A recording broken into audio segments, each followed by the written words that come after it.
और उसके बाद क्या किया था याद नहीं आ रहा मुझे, देख लेते हैं।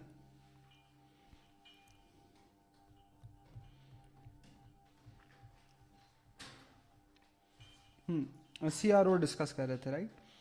मैंने सी आर ओ के कुछ सवालों का क्या होमवर्क दिया था या नहीं दिया था, I don't remember, let me look at the group.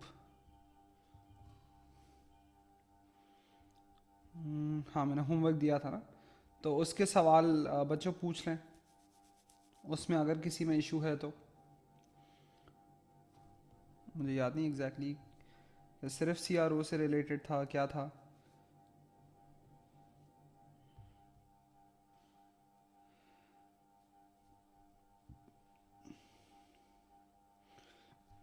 ठीक है, तो किए थे आप लोगों ने, क्या अपडेट है उसके बारे में।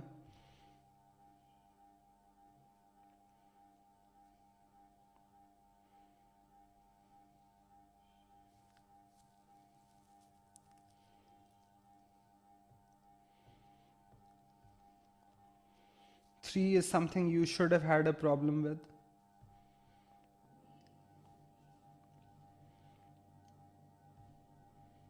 किए हैं आप लोगों ने, कोई मुझे आप लोगों ने स्कैन्स नहीं भेजे, कोई अपडेट नहीं दी, कहे जा रहे हैं और क्लास लें क्लास लें।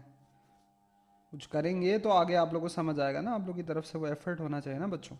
बताएं किस किस में मसला है फिर जुनैर, बताएं ताकि मैं वो वाले करूँ। I won't waste my time with every question here, जिसमें मसला है मैं वही वाले करूँगा।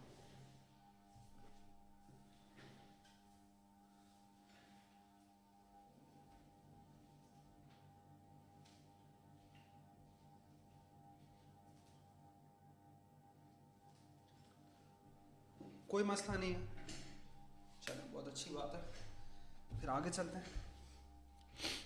अच्छा, so let's now talk about some more ideas.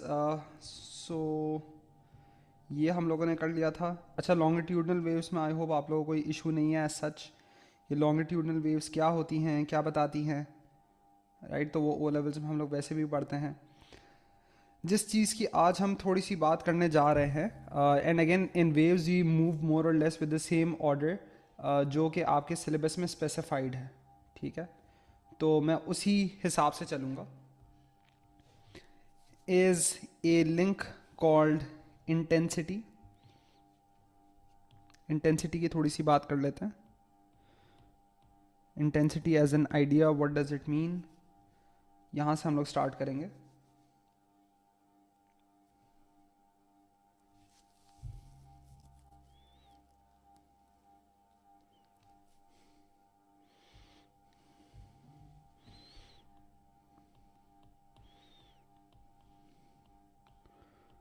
अच्छा, सो इंटेंसिटी का डेफिनेशन ये है, जो इसका डिफाइनिंग फार्मूला है।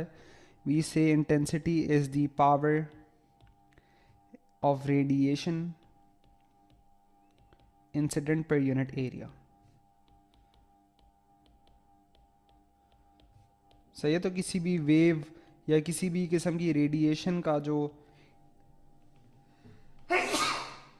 इंटेंसिटी होता है, it basically refers to this thing कि भाई कितना पावर है पर यूनिट एरिया। सो इसका सीधा सीधा formula is I equals P over A, ठीक है। So I equals P over A, ये इसका सीधा सीधा फॉर्मूला है।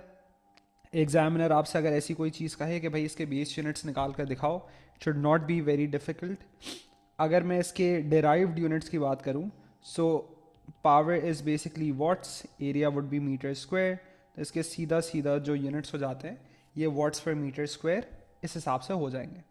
और अगेन आप सोच सकते हैं कि भाई वॉट जो होता है that is K G M square S minus three into M minus two के साथ अगर मल्टीप्लाई करूँ तो ये आपस में कैंसिल हो जाएंगे, इन K G per S cube would be the base units of intensity, ठीक है।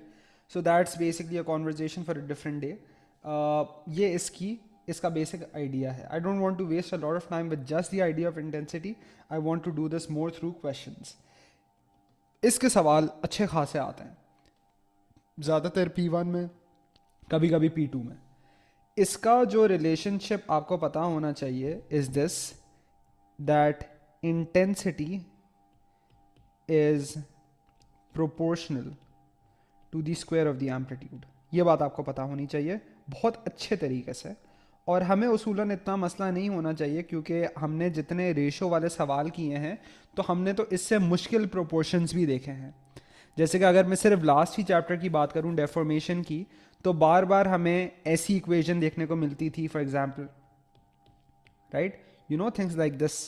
तो हमने तो इससे मुश्किल देखे हैं, so this is not very difficult for us, right. So आपको पता है, अगर मैं प्रोपोर्शंस की बात करूं, ये है तीसरा प्रोपोर्शन। पहले डायरेक्ट था, फिर इनवर्स था, फिर ये डायरेक्ट स्क्वायर है, right. So intensity is proportional to the square of the amplitude. अगर रेशो की टर्म्स में लिखूं तो मैं ऐसे भी कह सकता हूं कि I1 over I2 is A1 over A2 का square, right, in terms of ratios. Examiner इसी एक रिलेशनशिप को इतना घुमा के पूछता है, इतना घुमा के पूछता है। वो कभी रेशो की मदद से पूछता है, कभी वो ग्राफ की मदद से पूछता है, कभी वो CRO के कॉन्टेक्स्ट में पूछता है। तो इसके एग्जामिनर बेतहाशा सवाल पूछता है, ठीक है। अच्छा, सो बेसिकली अब हम इसके अगर थोड़ी सी बात करें, for example with respect to how the ratio works and what not. So first करें, मैं अगर आपको कहता हूं कि एम्पलीट्यूड डबल होगा, तो मुझे ये बताएं कि अगर एम्पलीट्यूड डबल हो रहा है तो इंटेंसिटी में क्या फैक्टर चेंज आएगा। बहुत ही आसान सी बात। अब तो हमें इस चीज़ में मसला होना ही नहीं चाहिए, राइट। टाइम्स 4 होगा। अगर एम्पलीट्यूड डबल, तो अगर एम्पलीट्यूड ट्रिपल तो इंटेंसिटी टाइम्स 9 होगा, right, and so on and so fourth. अब फर्ज करें अगर इंटेंसिटी जो है ये कहता है कि इंटेंसिटी टाइम्स 3 हो रहा है, एम्पलीट्यूड में क्या फैक्टर चेंज आएगा। ऐसा भी सवाल एग्जामिनर पूछ सकता है। If intensity is tripling, so amplitude में क्या चेंज आएगा, factor change.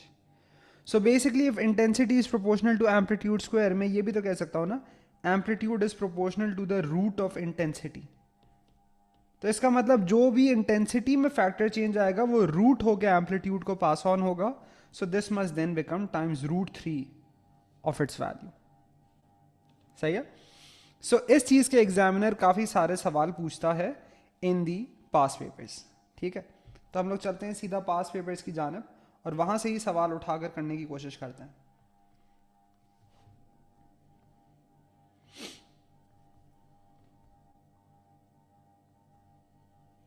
Let's start with something fairly easy.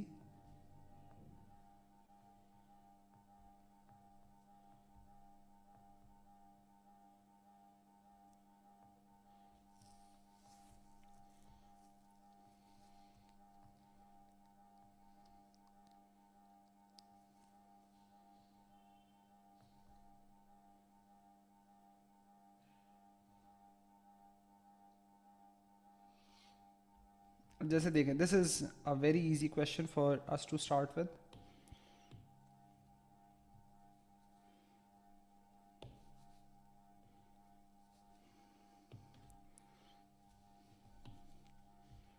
सो मैं इसको मेन फाइल में ले जाता हूँ। आप लोग जब नोट्स देखें तो आप लोग के सामने हो ये सवाल।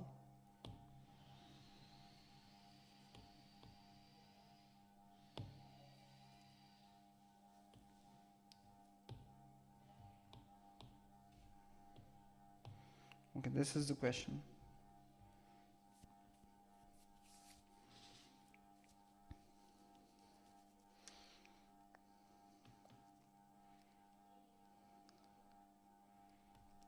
अभी एग्जाम्पल की ये वाली, इसी के कॉन्टेक्स्ट में सोचें।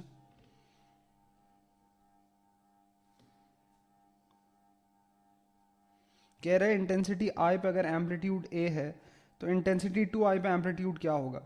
बेसिकली उसने कहा कि भाई इंटेंसिटी को अगर मैंने डबल कर दिया एम्पलीट्यूड में क्या फैक्टर चेंज आएगा, क्या कहेंगे,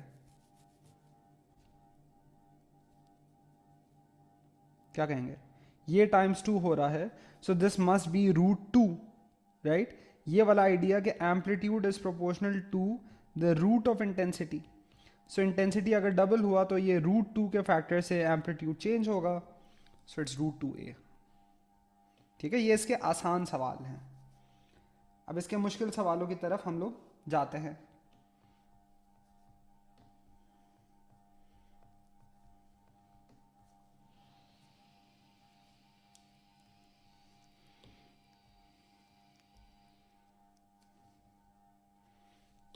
अच्छा, ये अगेन इसका जनरल सा सवाल।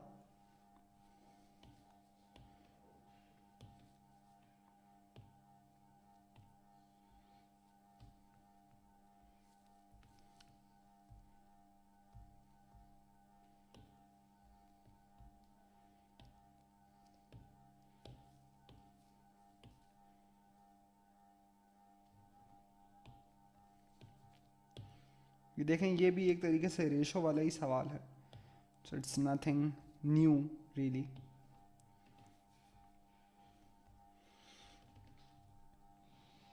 अगेन अब आपको रेशो बहुत स्ट्रांग हो जाने चाहिए, इसमें उसूलन मसला नहीं आना चाहिए अब।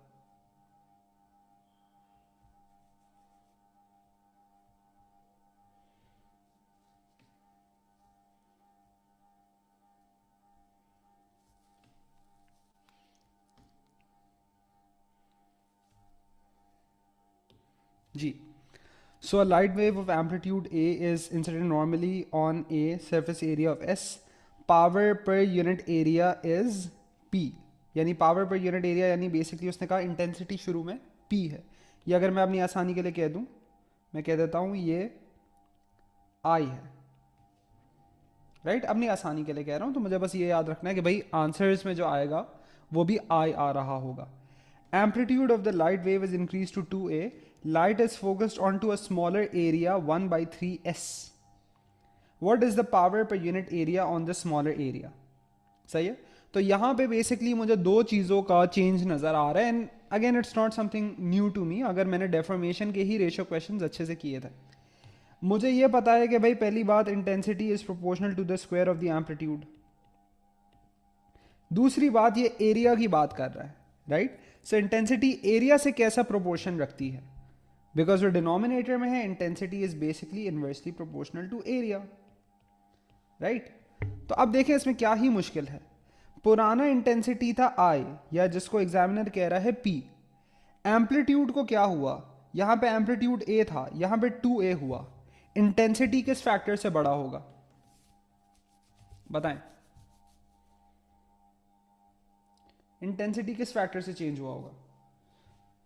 एम्पलीट्यूड टाइम्स 2, तो इंटेंसिटी टाइम्स 4। एरिया ये कह रहा है 1/3 हो गया, लेकिन ये सॉरी माय बैड, मैंने इसको गलत लिख दिया। Intensity is inversely proportional to area, right? So अगर एरिया 1/3 हुआ है तो प्रोपोर्शन बताता है कि ये इस वजह से ट्रिपल होगा। 4 टाइम्स 3 कितना हो गया? खत्म। Does this make sense guys? इस पे कोई इशू है तो प्लीज पूछें। ये हम सारे जो रेशियो क्वेश्चंस पुराने किए थे, ये उसी तरीके से हो रहे हैं, मतलब कुछ नया है ही नहीं।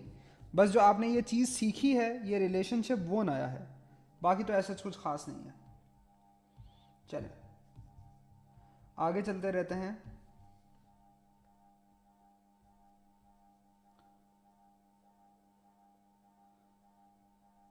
अब देखें वही चीज़, जैसे इसने यहाँ पे एक फिर डिफरेंट अंदाज से पूछी है, आइडिया सेम है।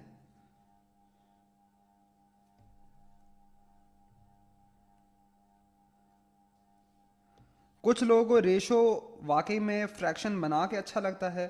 Personally I like it more in the case जहां आप सिर्फ फैक्टर चेंजेस से देख रहे हो कि भाई एक डबल हो रहा है तो दूसरे को क्या हो रहा है। I like this one better. अब जैसे ये सवाल है,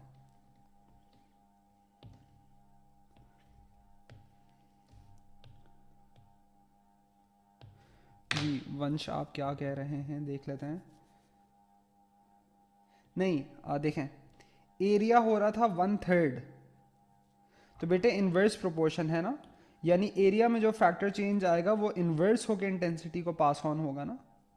तो बेटा अगर एरिया 1/3 हो रहा है तो इंटेंसिटी टाइम्स 3 होगा, इनवर्स प्रोपोर्शन का ये मतलब है, तो टाइम्स 3 हुआ। सही है। ये वाला देखें,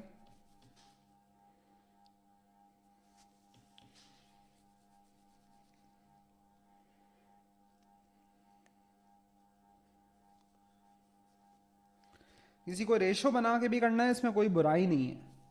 Alright, there is no right or wrong, it's just a matter of preference. If like you're really smart at direct inverse proportion, which you should be, given how much time is left in AS, तो आप इसको कर सकते हैं, इसमें ऐसा कोई मसले वाली बात नहीं है. अब देखें, इस केस में उसने वेव वन जो सॉलिड लाइन से बना हुआ है इसका इंटेंसिटी दिया है, जो डॉटेड लाइन से है उसका इंटेंसिटी पूछा हुआ है, राइट. तो अगर मैं देखूं वेव वन से वेव टू जाने में एम्पलीट्यूड तो मुझे नजर आ रहा है, राइट. तो मुझे ये बताएं एम्पलीट्यूड के हिसाब से फैक्टर चेंज कितना है, like how much times more is the amplitude of two as compare to one, how many times, क्या फैक्टर चेंज है.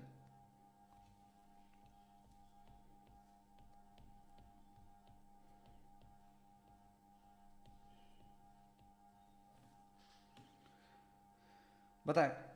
यहां पे है 2, यहां पे हो गया 3, क्या फैक्टर चेंज है, 3/2, राइट.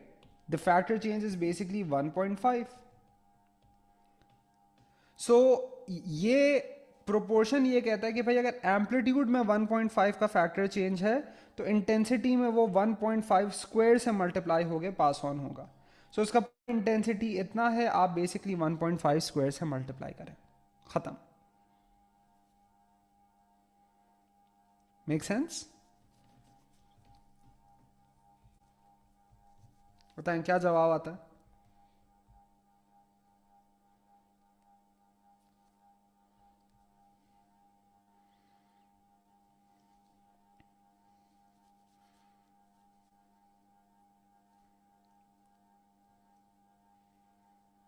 थ्री 3.6, दैट्स सी.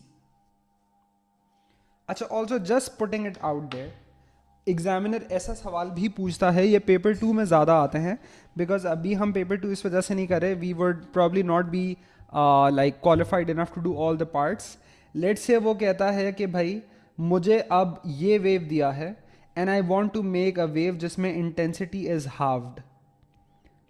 सही, इंटेंसिटी आधा हो जाए, जो भी था वेव वन में उसके मुकाबले में इंटेंसिटी को मैं आधा कर दूं.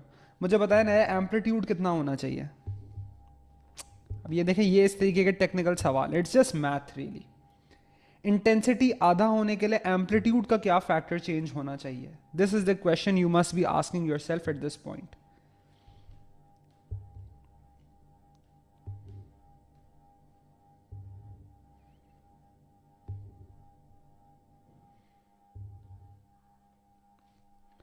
नहीं, इंटेंसिटी आधा होना है तो एम्पलीट्यूड में क्या फैक्टर चेंज आना चाहिए. Good, 1/√2, because amplitude is proportional to the root of intensity. Intensity अगर आधा हो रहा है तो यहाँ पे ये रूट हाफ हो के पास ऑन होगा. सो फर्ज करें अगर यहाँ एम्पलीट्यूड 2 नजर आ रहा है तो 2 इंटू 1/√2 हो जाएगा, which is basically √2, right. And √2 I think is 1.414, right. तो 1.4 इस तरीके से बनेगा, ये 1.4 होगा, ये 1.4 होगा, सही है. तो आपका उस केस में जो वेव बनेगा वो ऐसे बनेगा, सही है. तो इंटेंसिटी आधा होने से एम्पलीट्यूड 1/√2 टाइम्स हुआ, आपको इस तरीके से सोचना पड़ेगा, right. So like these are basically the variety of intensity amplitude questions that we have. तो एग्जामिनर इसी चीज को घुमा घुमा के बस पूछता रहता है, बार बार आप यही देखेंगे, ठीक है. So it's just math really. आपको अगर एक दो और एग्जाम्पल भी दिखाऊं, ये तो देखे बहुत ही ऑब्वियस वाला है. अगर एक कहूं कि आप लोग ट्राई करें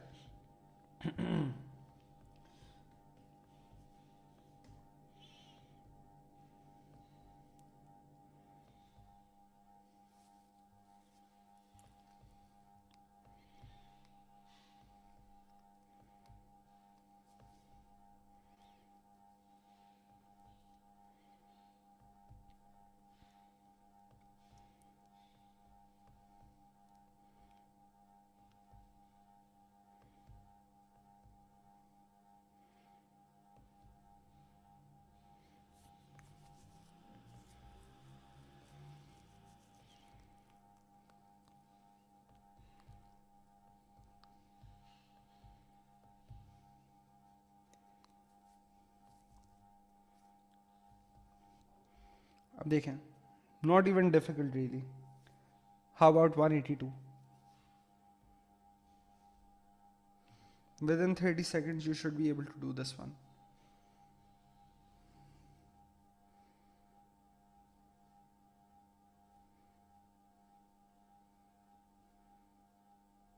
वंश आप बताएं बेटा इसका जवाब.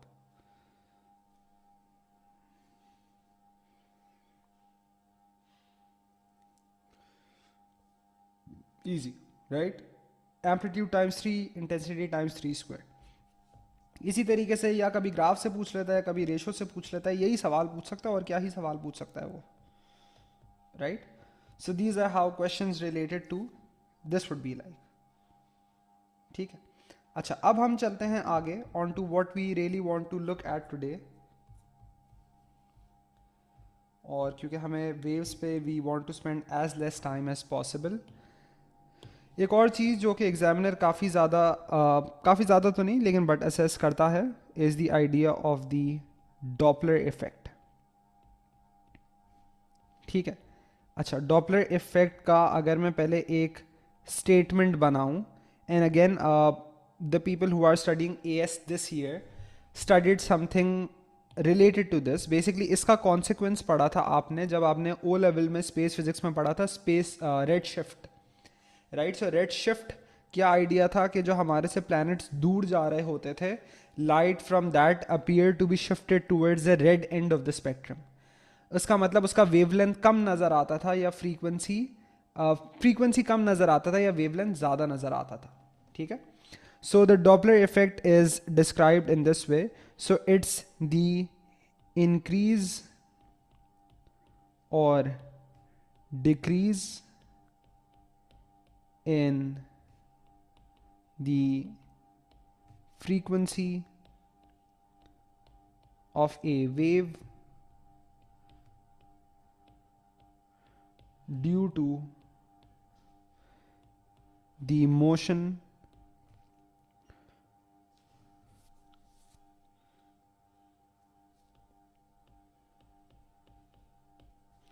अच्छा, इसको यहाँ पे ऐसे करते हैं, in the apparent frequency of the wave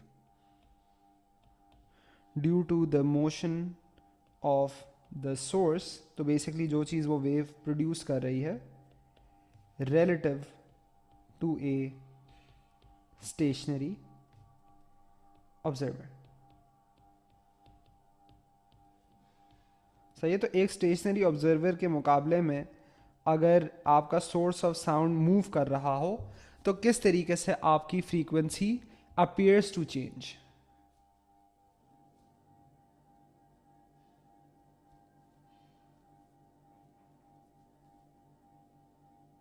जी बिल्कुल, उसे ऐसे भी कर सकते हैं.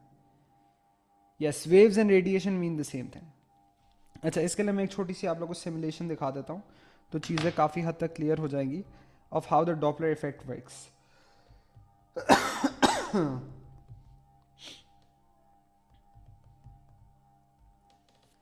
अच्छा,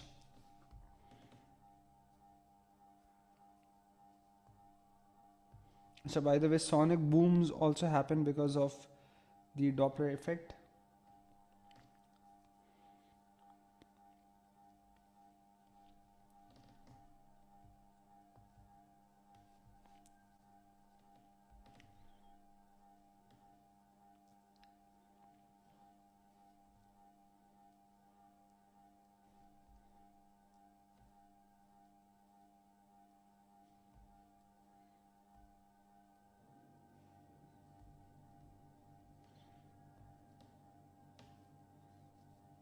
अच्छा, तो देखें उसूलन अगर लेट से ये जो ब्लैक में है this is producing the actual wave. तो हमें पता है कि भाई लेट से अगर ये बैठा हुआ है अपनी जगह से वेव बाहर फेंक रहा है, so this is how it would be, right. So अगर मैं एक सेकंड के लिए पॉज करूं, सो बेसिकली अगर मुझे यहाँ पे वेव फ्रंट्स की टर्म्स में ये डायग्राम बनाकर दिखाया गया है. तो यहाँ पे जिस वेवलेंथ की वेव ये एमिट कर रहा है वही वेवलेंथ रिसीव भी हो रही है. आपको पता है कि वेव फ्रंट्स के दरमियान का फासला हमें वेवलेंथ बताता है. सो इट्स द सेम, जो भी सोर्स एमिट कर रहा है और जो भी बेसिकली ये जो रेड में ऑब्जर्वर है ये रिसीव कर रहा है. ठीक है. अब होता ये है, और आप लोगों ने ये नोट किया हो फॉर एग्जांपल इन रियलिटी, के जैसे अगर आप गाड़ी में बैठे हैं, पीछे से एम्बुलेंस हॉर्न बजाती है अपने रास्ते के लिए, तो वो चाह रही है कि आप उसको रास्ता दें, and when it speeds by you, you hear the sound sharper than however it is in reality, right? तो आपको वो साउंड का फ्रीक्वेंसी ज़्यादा महसूस होता है, राइट?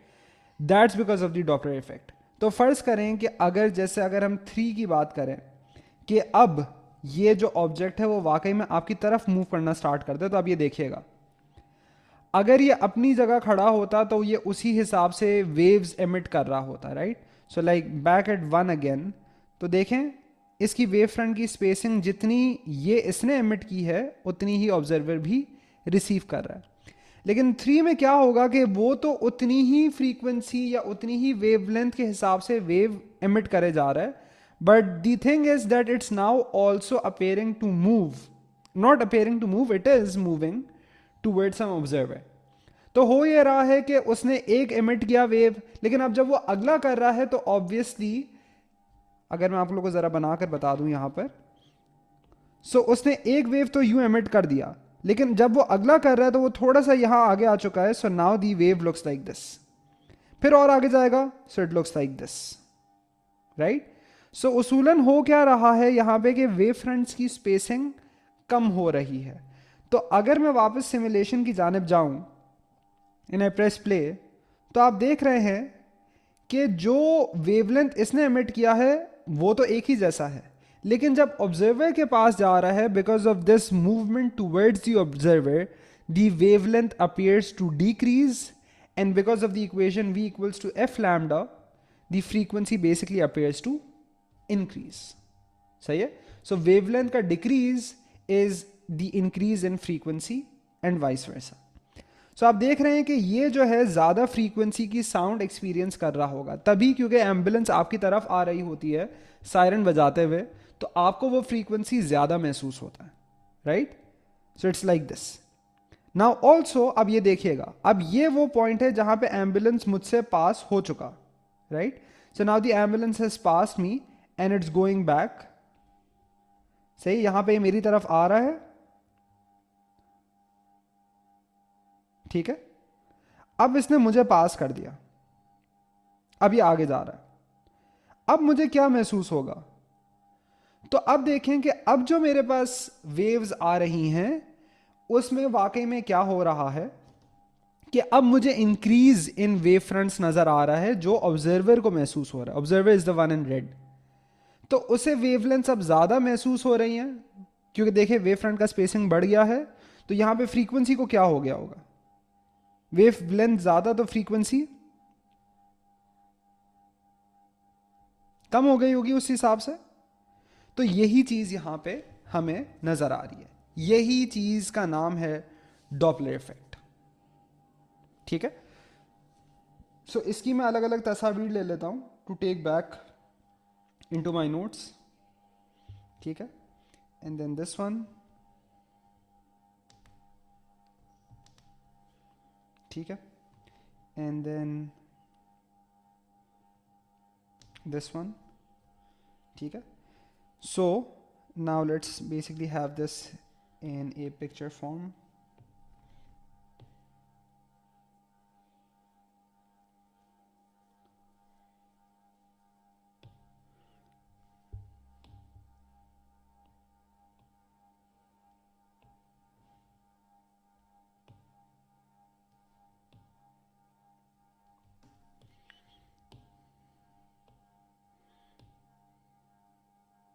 सही है, तो यहाँ पे कोई मोशन नहीं है, कोई रिलेटिव मोशन नहीं है, तो उसी हिसाब से ये ऑब्जेक्ट मूव कर रहा है यहाँ पे।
सो उसूलन यही चीज़ तब भी महसूस होगी अगर ऑब्जर्वर उठ के आपके वेव सोर्स की तरफ चला जाए, but we don't talk about it क्योंकि उसका फॉर्मूला थोड़ा सा डिफरेंट होता है from whatever we have in our AS level syllabus.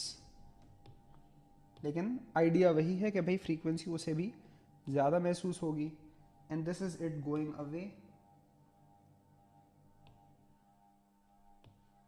Like this.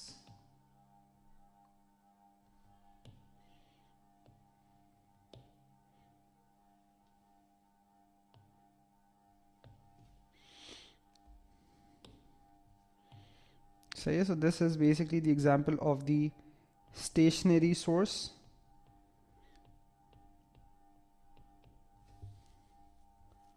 सही है। This is source moving towards observer, and this is the source moving away from the observer.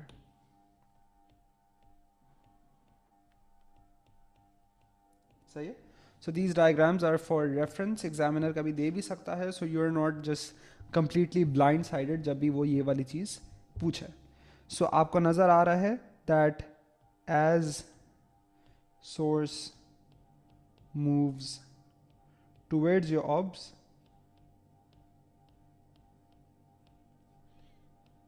सही है, ऑब्जर्वर की तरफ आ रहा है, so wavelength decreases, frequency increases. ठीक है। तो यहाँ पे क्या आइडिया है, क्यों वो नहीं हो रहा जो आपने ओ लेवल में देखा होगा रिपल टैंक वाला, S H shallow S H shorter, because we are in the same medium, so v is constant, so the speed of the wave is constant. ठीक है। And similarly as source moves away from the obs,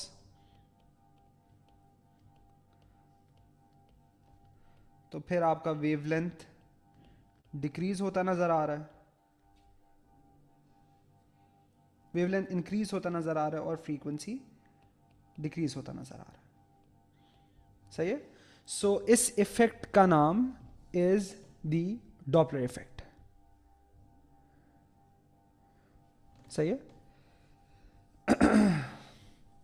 अच्छा, अब आपको क्या पता होना चाहिए Doppler effect के बारे में, is basically you should be able to use this equation to understand how the Doppler effect works.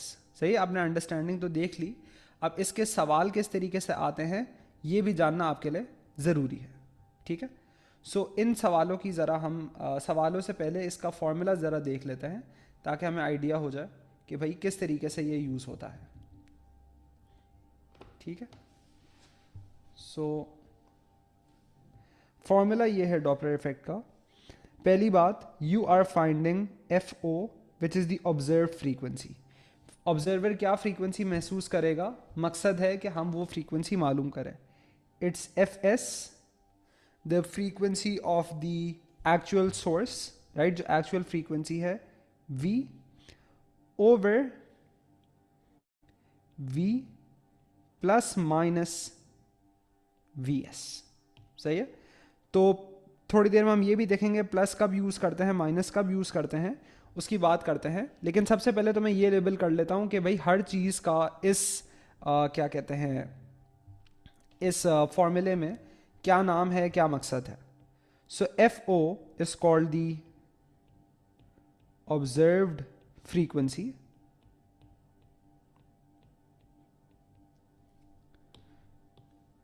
इसको मैं यहाँ ले आता हूँ। अच्छा, let me just make this one change, एक मिनट वेट करिएगा गाइस।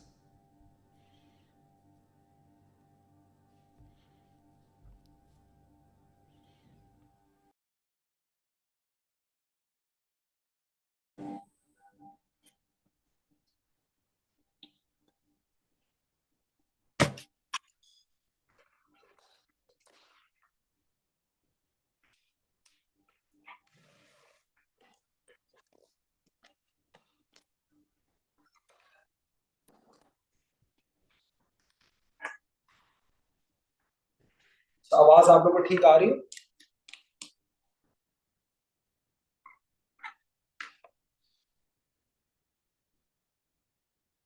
आवाज सही है?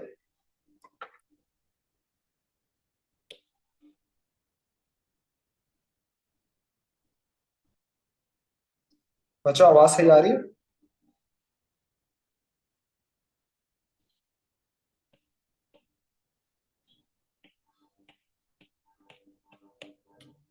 ठीक है।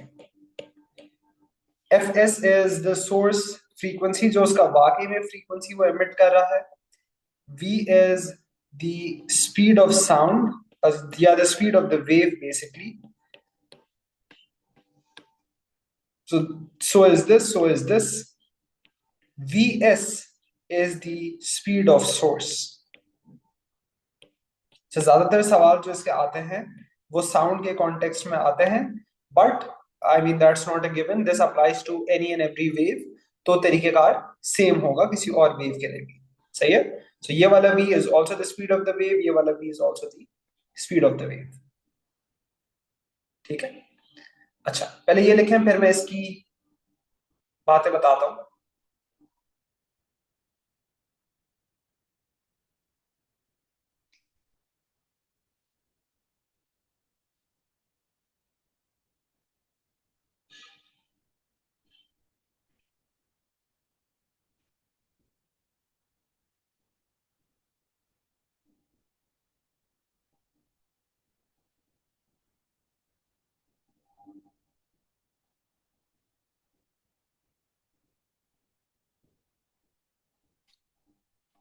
अच्छा, तरीकेकार क्या है, कब प्लस यूज करते हैं कब माइनस यूज करते हैं? देखें, you can also see here and again it's just कि भाई जिसकी मैथ जितनी अच्छी है गेट दिस उतना ही आसानी से। अगर obviously v minus v S होगा, v माइनस वी एस होगा, डिनोमिनेटर छोटा होगा, ऑब्जर्व फ्रीक्वेंसी बड़ा होगा। तो फ्रीक्वेंसी ज्यादा कब नजर आता है? जब आपका सोर्स ऑब्जर्वर की तरफ मूव कर रहा होता है।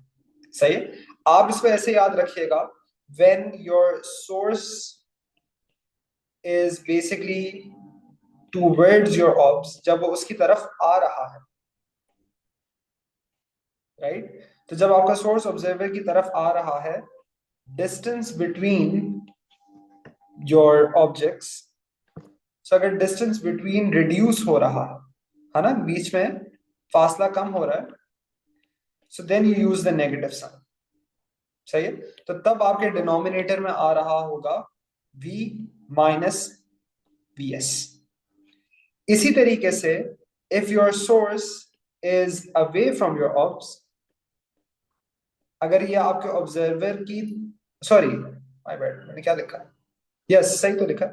सो अगर सोर्स आपके ऑब्जर्वर से दूर हो रहा है, so distance between is increasing. सही है, दूर जा रहे हैं तो दरमियान में फासला बढ़ रहा होगा। तो उस केस में आप करते हैं v प्लस वी एस। तो जब फासला कम हो रहा है तो माइनस, फासला बढ़ रहा है तो प्लस। आप ऐसे याद रखें।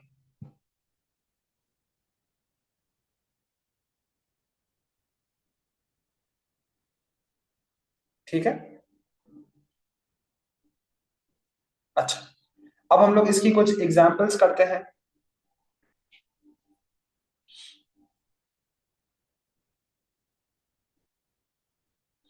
तो यही चीज आपको पास पेपर्स में भी मिलेंगी। अभी हम लोग जनरली जैसे कुछ एग्जांपल्स कर रहे हैं। अच्छा, यहां तक इस थ्योरी समझने में कोई मसला है तो प्लीज पूछें,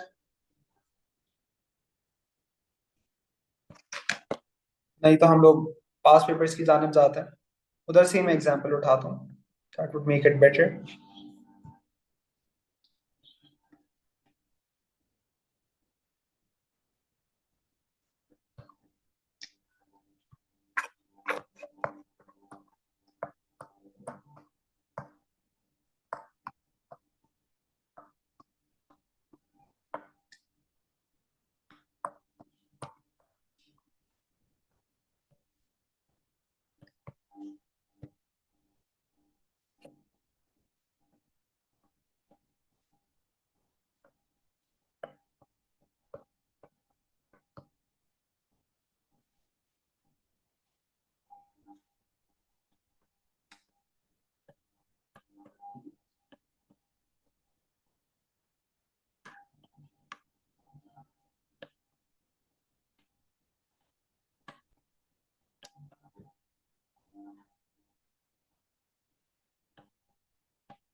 मुश्किल वाला था, कोई आसान सवाल देखते हैं। For example this one.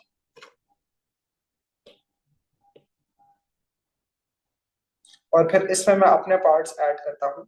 Examiner इसमें और क्या क्या चीजें पूछ सकता है।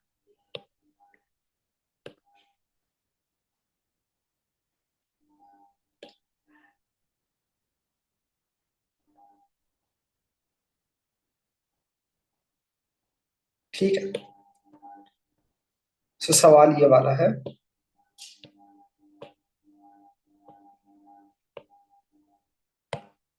सही है। So the question says a source of, according to on है ना। सो क्वेश्चन ये पूछता है a source of sound of frequency 1000। तो ये वो फ्रीक्वेंसी है जो वाकई में ये एमिट कर रहा है, moves away from a stationary observer at a speed of 30. Speed of sound is 330 meter per second. What is the frequency of sound heard by the observer? ठीक है, तो देखिए सीधा सीधा ये तो फॉर्मूले का इस्तेमाल है। एफ ओ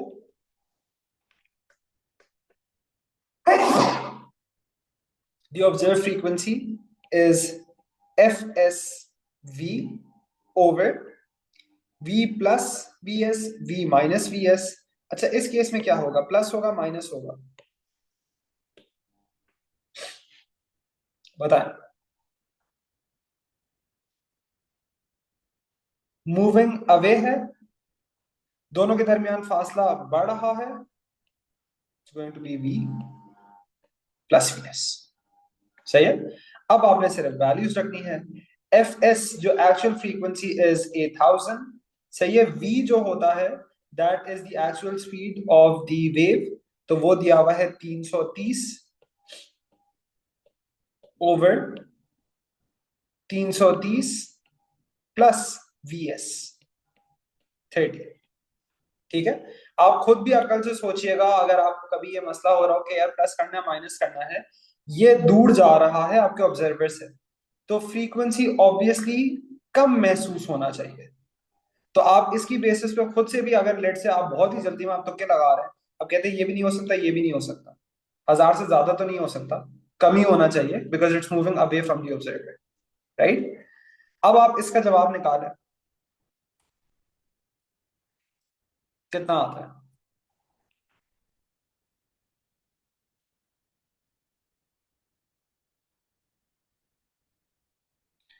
917।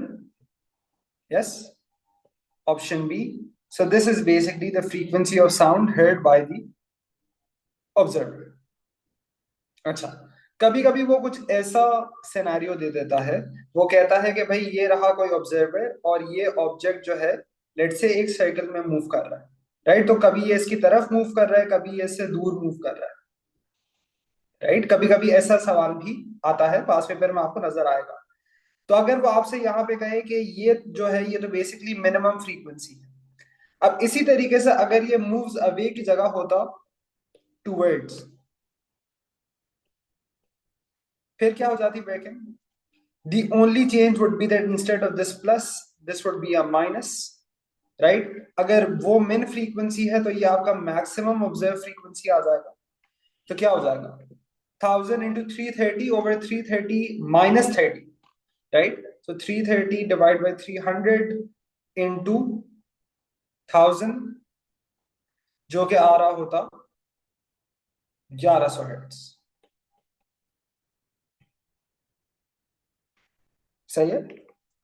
तो वो फ्रीक्वेंसी आपका इतना आता, ऑलराइट। तो फिर आगे आपसे कभी ये पूछ लेता है what is the range of frequencies, या what is the difference between the max and the min frequency. ऐसी भी चीज एग्जामिनर कभी कभी पूछ लेता है। I am just preparing you for the different type of past paper questions. So अगर मैक्स होता 1100, मिन होता 917, तो इनका फर्क जो आ रहा होता, so it's approximately 200, so it's actually 183 hertz. ठीक है, अच्छा एग्जैक्टली सिमेट्रिक नहीं है, ये भी आप जरा नोट करना है। अगर ये 1000 से 100 ज्यादा है तो ये एग्जैक्टली 100 कम नहीं है। All right, so just also look at this. What do we call the difference, ये सवाल खुद ही कहेगा कि find the difference between the max and the min frequencies possible, या find the range of frequencies, इस तरीके से। ठीक है, तो ये कौन सा क्वेश्चन था, 102।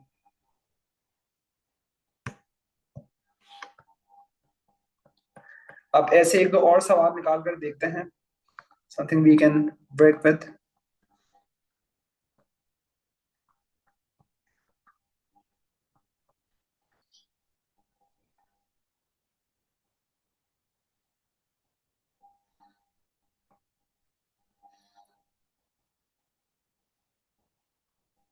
अब जैसे ये सवाल है, दिस इज बेसिकली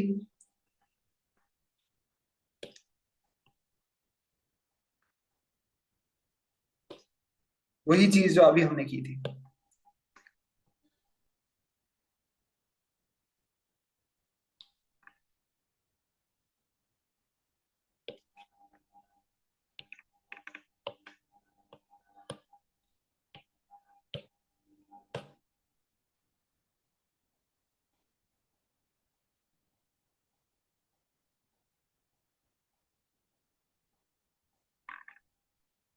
अब देखें, इसमें दो इसने आपको पोजीशन बताई, पहले ही ऑब्जर्वर की तरफ आ रहा है, फिर ऑब्जर्वर से दूर जा रहा है, राइट, जैसे कि हमने सिमुलेशन में देखा। सो देर इज सम फ्रीक्वेंसी जो कि एक इंक्रीज महसूस होगा जब वो ऑब्जर्वर की तरफ आ रहा होगा, फिर एक फ्रीक्वेंसी महसूस होगा जब वो ऑब्जर्वर से दूर जा रहा होगा। आपने बेसिकली उन दोनों का डिफरेंस निकालना है। तो जो आप पूछ रहे थे वो शायद वो इस सवाल की मैं आप लोग की तैयारी करवा रहा था। ट्राई करें ये।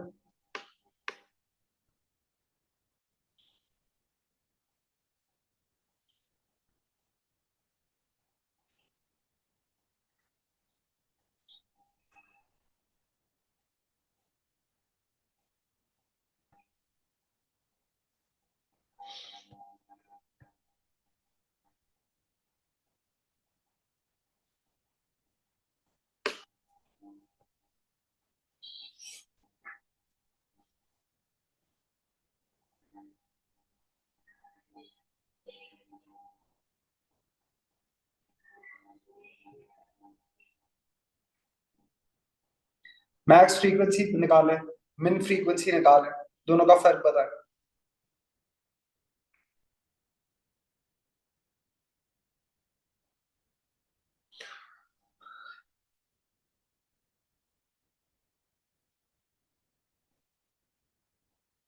तो जाए लेकर आए, ये क्या बात हुई।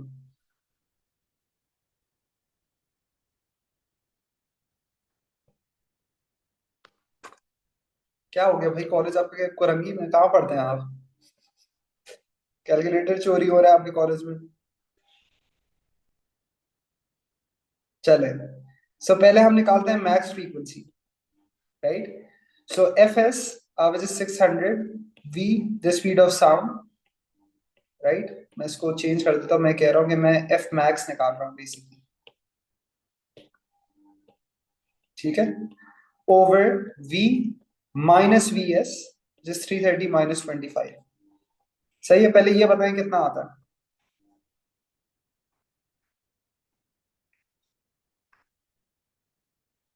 330 divide by 305 into 600, this is 649 या 650 हर्ट्ज। ठीक है, अब इसी तरीके से मैं आपसे पूछूं मुझे एफ मिन बताएं, तो उसमें आप कहेंगे कि सर सब कुछ सेम रहेगा, सिर्फ क्या चेंज होगा, डिनोमिनेटर में दरमियान में जो साइन है, so now it's going to be 330 plus 25। So it's 330 divide by 355 into 600, which is 557. So 557.7, तो 550 560 या 580 हर्ट्ज कह सकता है, राइट। चौसूलन जो मैंने यहाँ चीज की है ये आपको नहीं करनी चाहिए थी। वो ये है कि भाई अगर आपका फाइनल आंसर 2SF में है तो आप पहले सब कुछ एग्जैक्ट करके ही करें और फिर आप सब्ट्रैक्ट करें, राइट। खैर एनीवे, यहाँ पे it's pretty obvious that it would be something like this. ठीक है, so the change in frequency observed is this much. अच्छा, मेरा आप लोगों से यहाँ एक सवाल है, और ऐसा भी एमसीक्यू पास पेपर्स में आया हुआ है।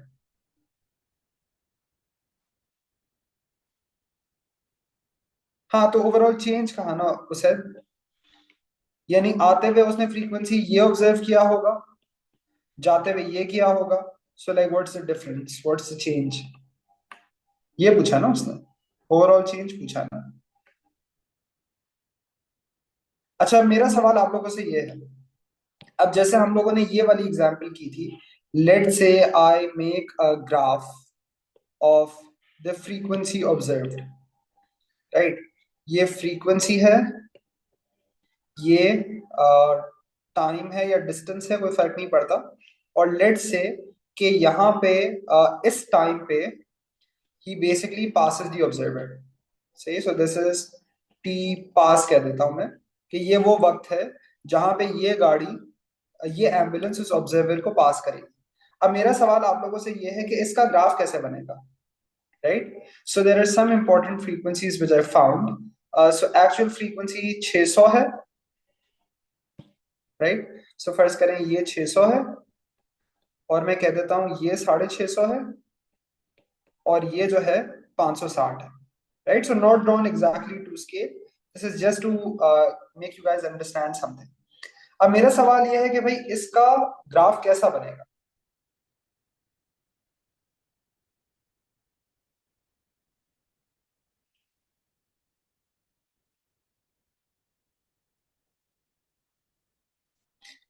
क्या शुरू में ये जो फ्रीक्वेंसी होगा, is it continuously going to change while it's moving, यूं होगा, कैसा होगा, यूं होगा, हाउ वुड इट बी। नहीं, अब यहां पर ही आप गलत है। देखें, इसने यहां पे इस सवाल में कहा था कि ये कांस्टेंट वेलोसिटी के साथ मूव कर रहा है।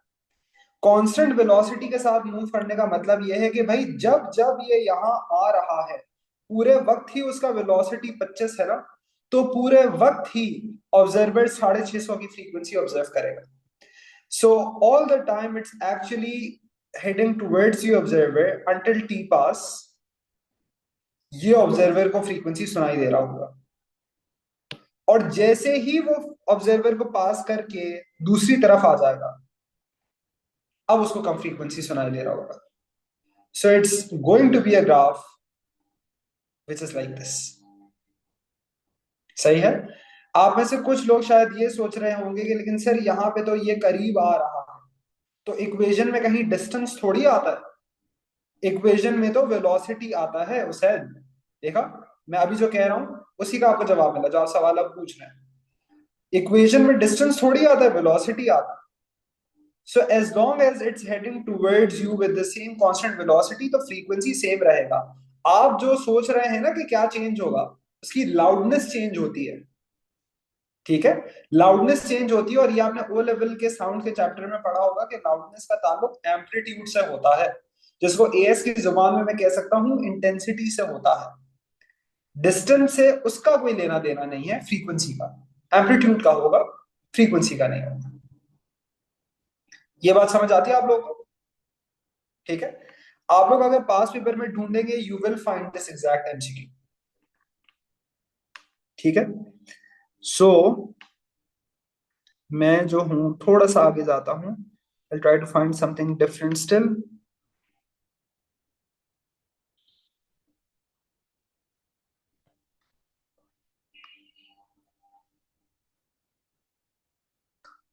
अब जैसे कि ये जो है, ये एक थोड़ा सा डिफरेंट किस्म का सवाल है, some might be confuse with this, तो ये वाला हम लोग कर लेते हैं।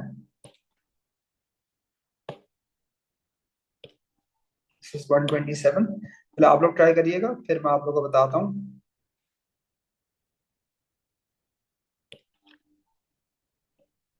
यस, फ्रीक्वेंसी चेंज इंस्टेंटेनियस है। आप ये सोचे ना कि जाते हुए इतना है, आते हुए इतना है, इन रियलिटी ऐसा नहीं होगा, लेकिन थियोरेटिकली ऐसा होगा कि फौरन से ही चेंज होगा।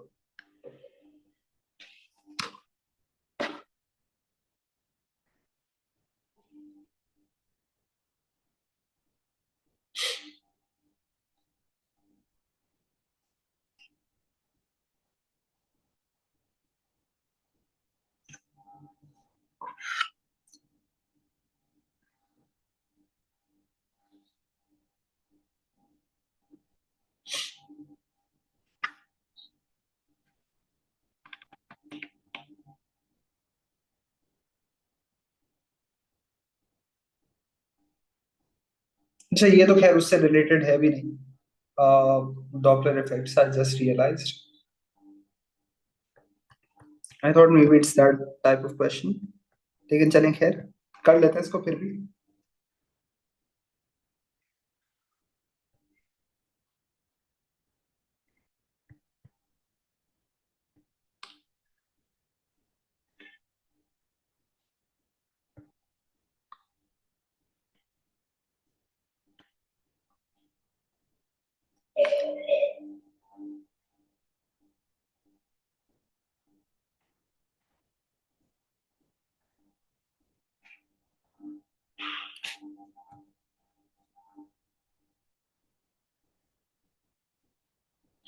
देखें सवाल में क्या है।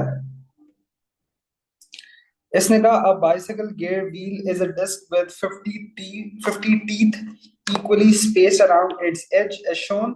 Gear wheel is rotated 10 times per second, right? A springy strip of metal is vibrated by the rotating teeth. सही है, तो हर बार जब टीथ रोटेट करेगा तो इसमें से आवाज आएगी। So the metal strip sounds produces a sound of frequency that is equal to the frequency of vibration of the strip. So basically आपको ये ढूंढना है कि भाई हर सेकंड ये कितनी बार इसको हिट करेगा, राइट? तो देखें, हर बार a teeth hits there would be a sound, right? So 50 teeth है, एक सेकंड में 10 बार घूमता है, राइट? तो अगर एक बार घूमेगा तो 50 बार आवाज आएगी, राइट? 50 वेव्स प्रोड्यूस होंगी, तो हर सेकंड में तो 10 बार लग रहा है। So basically the frequency would be what? क्या होगा frequency? 50 times 10, 500, right? Then v equals f lambda, आपको चाहिए lambda, so that's v over F.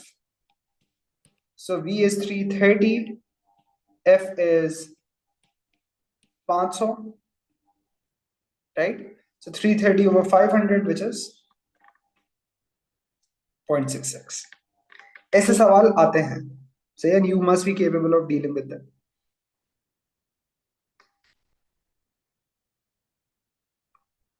अच्छा,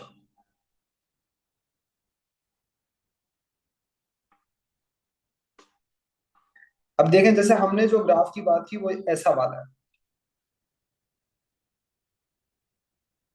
राइट? तो we were referring to this graph. Source emitting sound of a single frequency fs travels at constant speed first directly towards, then passes, then continues to move directly away, and the velocity remains constant. तो पहले ज्यादा और फिर अचानक से कम। सही है उस्ताद, जो आप सवाल पूछ रहे थे ये वाला सवाल है।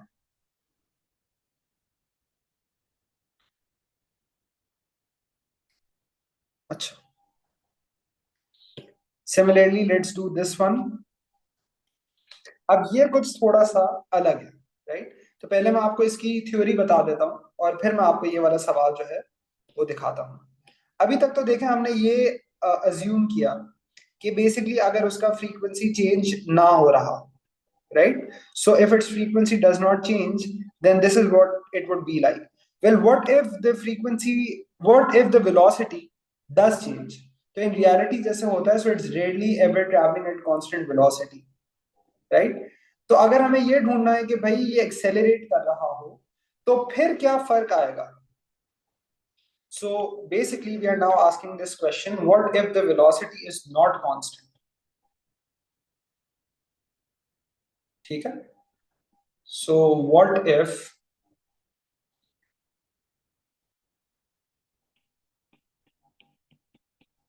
Vs, velocity of the source, is not constant? ठीक है, तो इसमें देखें आप चार केसेस बन सकते हैं। अब क्या होगा? तो देखें वो चार केस क्या है। पहला केस, मैं पहले इसमें जगह छोड़ के ये लिख देता हूं। पहला केस हो सकता है सोर्स एक्सेलरेट्स टूवर्ड्स ऑब्जर्वर। ठीक है, अब इसके दरमियान आप दो चार लाइनें छोड़ दें। Source accelerates towards the observer, case one. Case two, source accelerates away from observer.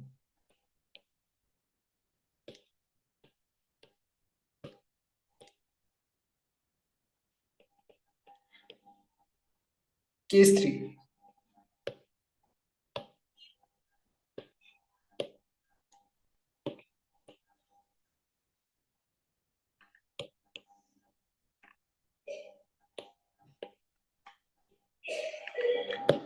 Source decelerates towards the observer.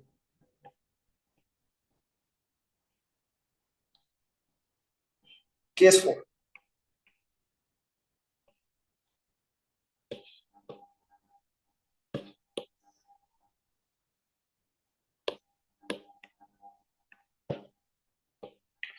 Source decelerates away from the observer. ठीक है, तो देखिए अब ऐसे मैंने 4 केसेस बना दिए। Accelerate towards, accelerate away, decelerate towards, decelerates away. सही है, यही 4 पॉसिबिलिटीज है और कुछ नहीं हो सकता। अब ऐसे केसेस में हम ये बात करेंगे कि भाई उसने अब जो ऑब्जर्वर फ्रीक्वेंसी सुनेगा, ऑब्जर्व करेगा, उसमें क्या फर्क आएंगे। ठीक है, चले, so let's start with the first one. Source accelerating towards the observer. देखें अब फर्क 1 2 और 3 4 में ये है, 1 2 में, 1 में टुवर्ड्स है, 3 में टुवर्ड्स है, 2 में अवे है, 4 में अवे है।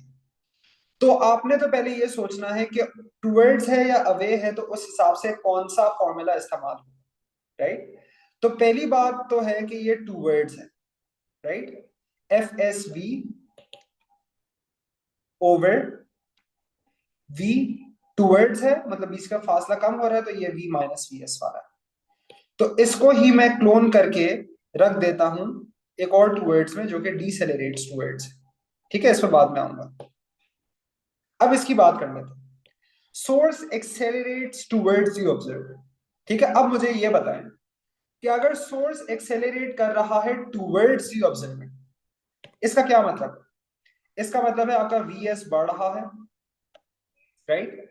अगर वीएस बढ़ रहा है तो ये वी माइनस वी एस को क्या हो रहा है? वी माइनस वी एस कम हो रहा है। और अगर v माइनस वी एस कम हो रहा है, यानी आपके फ्रैक्शन का पूरा डिनोमिनेटर कम हो रहा है, ओवरऑल फ्रीक्वेंसी को क्या होगा? बढ़ जाएगी। The conclusion, observe frequency increases. ये बात समझ आई आप लोगों को? Simple math.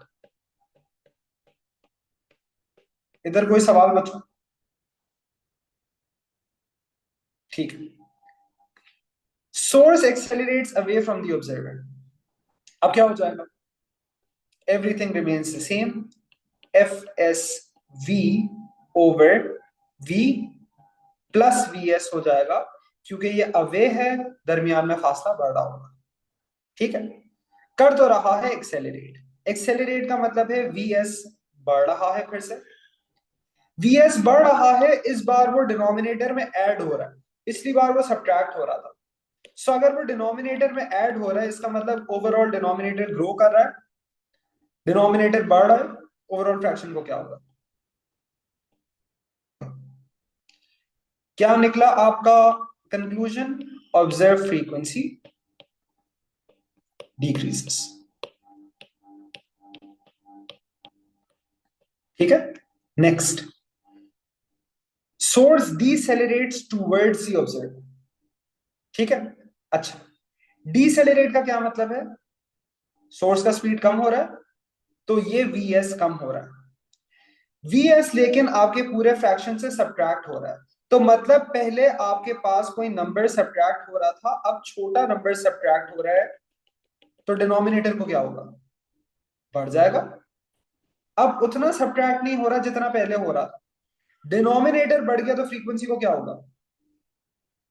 कम हो जाएगा। क्या निकला कंक्लूजन? Observe frequency decreases.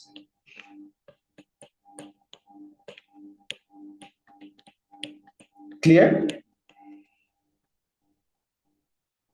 ठीक है, आखिरी वाला, डिसेलरेट्स अवे अगेन, तो वापस आपका क्या फॉर्मूला बना? अवे वाला यानी फासला बढ़ रहा है तो प्लस वाला, V plus we S. Decelerates away, decelerate का मतलब वी एस आपका छोटा हो रहा है, छोटा हो भी रहा है लेकिन ये ऐड हो रहा है ना, तो ओवरऑल डिनोमिनेटर तो बढ़ा होगा, राइट। सो अगर ओवरऑल डिनोमिनेटर आपका बढ़ रहा होगा, wait a second, problem made a mistake.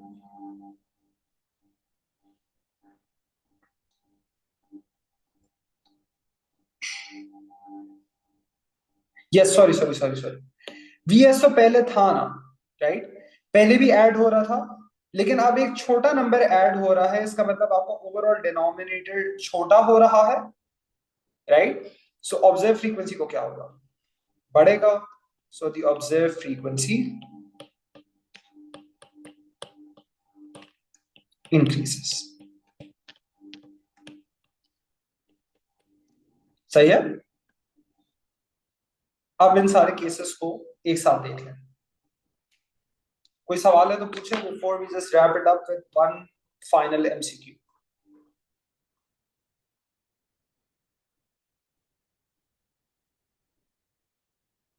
ठीक है, एमसीक्यू देख लेते हैं फिर।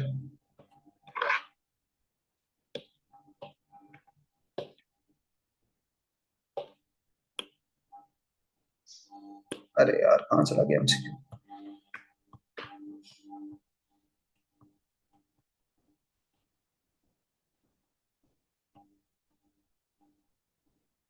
This is the MCQ.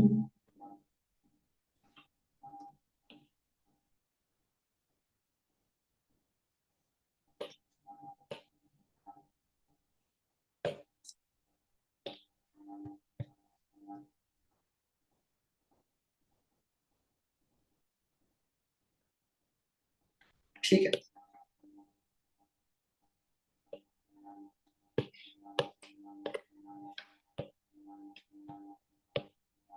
अच्छा ये देखते हैं।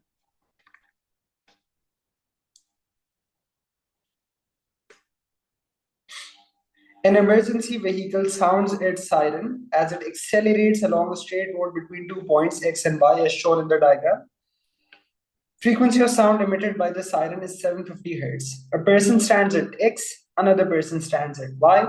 What describes the sounds heard by the people at X and at Y as the vehicle accelerates?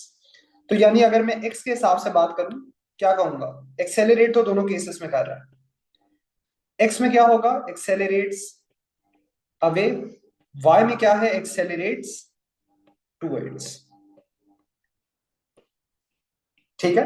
आप आधा तुक्का तो ये लगा सकते हैं कि जैसे ये दूर जा रहा है तो फ्रीक्वेंसी डिक्रीज होगा एक्स वन, राइट। डिक्रीज होगा by the way, I by decreasing I mean कि लेस होगा, राइट। तो अगर बाकी में 750 है तो एक्स पे 750 से कम सुनाई देगा, सो लोअर देन 750, और वाई पे हायर देन 750। अब ये है कि क्या decreasing in frequency increasing in frequency का आप कैसे अंदाजा लगा सकते हैं। Let's say I start with x, so F O is f s v, और ये एक्सेलरेट्स अवे है, अवे है, दरमियान में फासला बढ़ रहा है, so v plus we s, right. V s बढ़ा, डिनोमिनेटर बढ़ रहा है, फ्रीक्वेंसी कम हो रहा है, right. So decreasing in frequency, बहुत अच्छा है। तो बात दिस इज सी। ये बात समझ आई आप लोगों को। अब हमने मुश्किल तरीन डॉपलर इफेक्ट के सवाल देख लिए हैं। Any and every question related to this you can now do. ठीक है, तो मैं आप लोग को इंशाल्लाह हमारी next class I will keep one on the weekend, तो हम लोग उससे पहले एक क्या कहते हैं होमवर्क आप लोग को दूंगा इसका, तो आप लोग करके आइएगा। Thank you. I am Indeed brilliant.